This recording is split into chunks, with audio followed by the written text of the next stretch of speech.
I'm much more worried about Google. I'm worried about Amazon. I'm worried about Microsoft. I'm also worried about Facebook.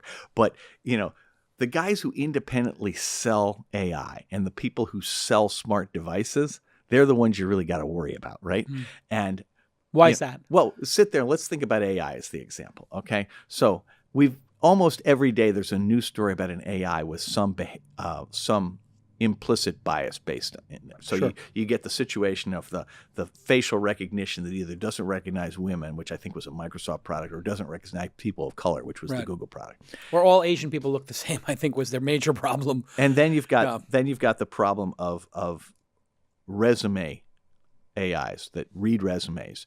And because they're trained with data from the real world, they have bias based on gender and based on race.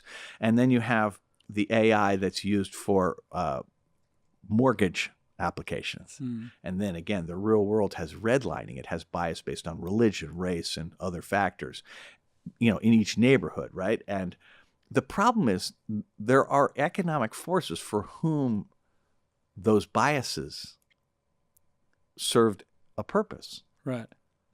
And, I think if you're Google, you kind of like having a homogeneous employee base of white and Asian males between 25 and 35, right? And so if you can sit there and say, well, this AI is doing it and it's value neutral, right? It sort of gets you off the hook if everything it recommends is AI and algorithms are the furthest from neutral. That's the point. They inherit the biases of people who create them. All I'm saying is that we as human beings tend to defer to authority. We tend to defer to technology because we think it's better. Yeah. And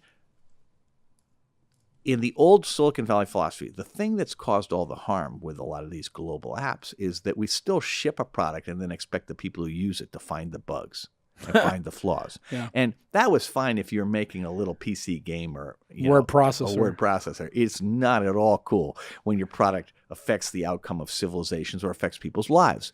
And mental health. And with AI, I believe we have to verify safety, efficacy, and absence of bias as a condition to putting it into the market.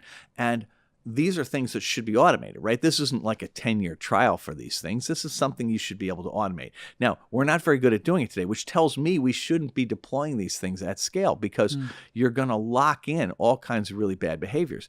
I mean, I'm still trying to find, is there a single AI in use today that doesn't have some unacceptable bias built into it? Yeah. Because it appears to me as though that might be a feature, not a bug, for at least some people in that value chain. We're creating a digital caste system that is executed by AI and well, algorithms. and if you think about it, we're accompanying it with a gig economy that's creating a whole new generation of serfs, right? And so I'm looking at this and going, I want to get back to the fundamentals and just say, look, I believe that AI should be the technology penicillin of the 21st century, done right.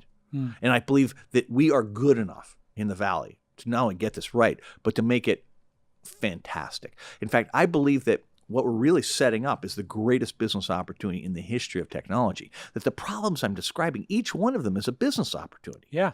And to predict when somebody is going to have a neurological disease and through their mouse and what other searches they're doing. But it has to be private to them. Right. So, to interfere and maybe help them would be noble and amazing. It would be as long as they are the customer. Yeah. Right? I mean, part of the problem Not a drug company. Part of the problem here is that all of these things are being done.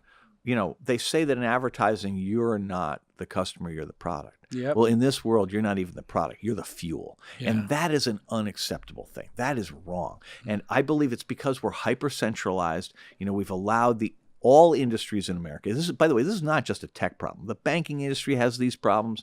Energy industry has these problems. The tech industry is really, in many ways, just doing the same thing that companies all over do. But we are the most effective. But I believe that it's really a symbol that we've been following the same basic strategy economically for too long, and it's time to regress to the mean. We need more people to participate in the upside, and that's the political conversation we should be having in 2020. We should be getting back to technology fulfilling the Steve Jobs vision of bicycles for the mind, of empowering us, right? Instead of taking away the things, taking away our jobs, taking away what we think, taking away what we like, right? We don't want to delegate those things to AIs. What we'd really rather do is have the AI tell us, hang on just a sec, you need to go to the doctor, right? And those kinds of things are worth a lot of money, right? And, protecting people from invasions of privacy is itself a business opportunity, right? And, why is the cloud a set of giant, casks into which data gets dumped? Why isn't it an infinite series of virtual